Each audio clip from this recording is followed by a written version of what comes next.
SJPB's back with Jamike, Tales from the Yard. I got a question for you today, man. Today's episode is about track again, but different topic. You can call it conspiracy theory. It's just our thoughts on the situation. What do you think about the Jamaican ladies losing the 4x1 to America in the finals? You know, you know, everybody looking at it and saying, there is something wrong. Something is wrong here. What's wrong with this picture? No, for real. They got three of the fastest women in the world on the relay team.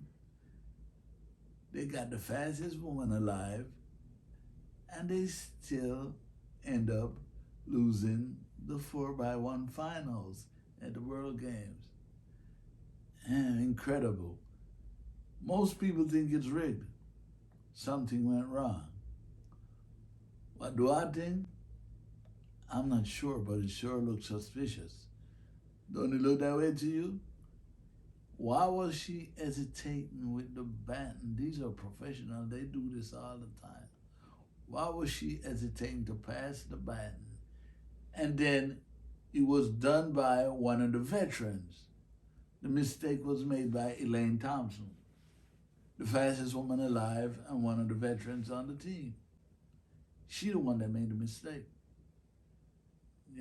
So I don't know. I just can't put my finger on it. But it's certainly something to really watch with a close eye. Something to look at. Well, you know what too? I just can't put my finger on it, but there is something wrong. And maybe I'm the only one in the world that feel that way. What do you think, JP?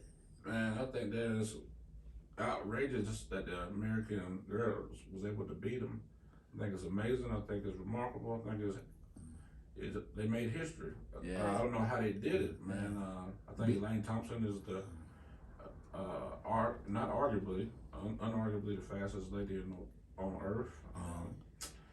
It doesn't make any sense to me, but you can have those people that say, "Oh, maybe it was her nerves why she didn't pass off the baton."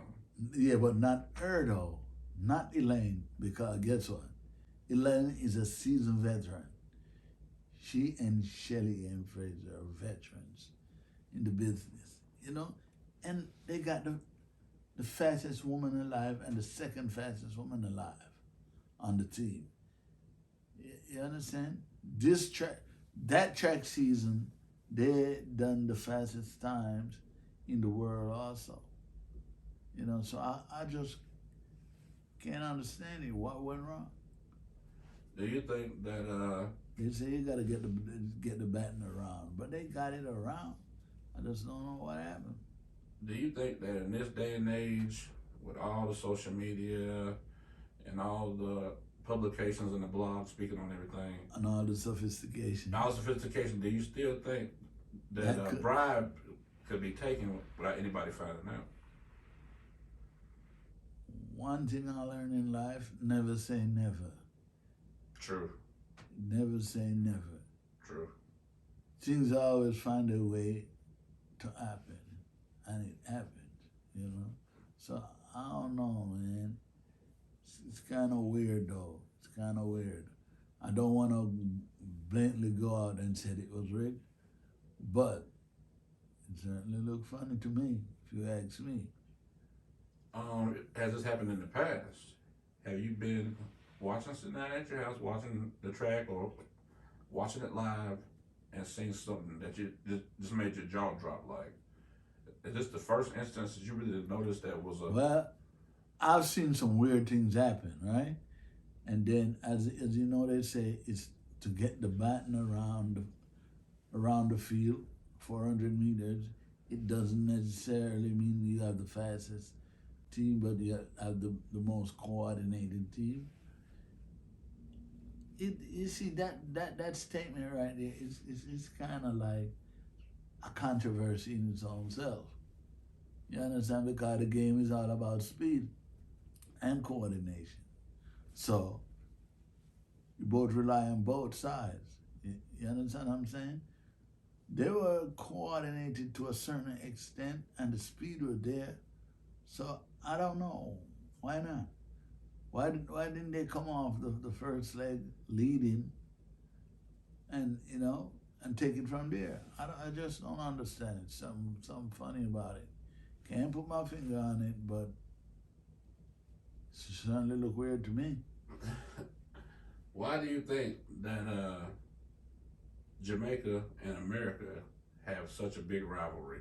That's probably a question. That's probably an age-old question with track. No, the reason is because they're the two best.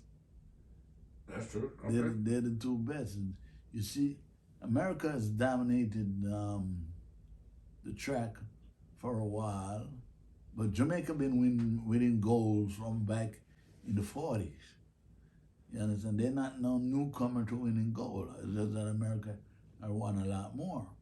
But I would say since Usain Bolt and Blake and all that old golden crew came along, Jamaica been doing extremely well, and they've been out sprinting America, the United States in the sprints. So the United States is taking its time to come back on the men's section, but Jamaica dominated the women's section for over a decade now, or probably a little bit longer than that. Do you think that well, let's keep it real with you. Who's got the most funding? Who's got the most funding, America or Jamaica? Funding? Who's got the most investors, the most money, the best track, the best trainers, the best personal trainers, the Well, best? I tell you what, it's not even a question. The United States, by a long distance, had more money, more funding, better equipment.